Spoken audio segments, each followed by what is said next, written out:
from that perspective, right? Where does trust build from? Because I know many leaders who go out and clients, right? I've set the expectations. Okay, cool, but how did you set the expectations? Correct. And what did you do with those expectations when they were met or weren't met? Um, how did you go about communicating those expectations? Lots of different things there.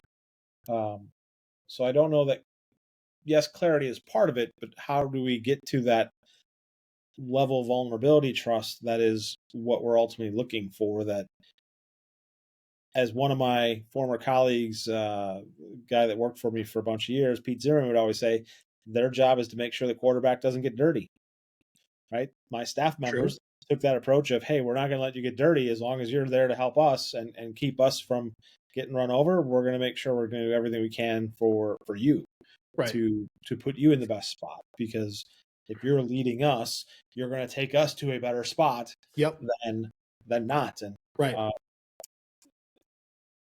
it's some of that ambiguity of creating that trust that is hard to define, but Hmm. uh, it is vitally important.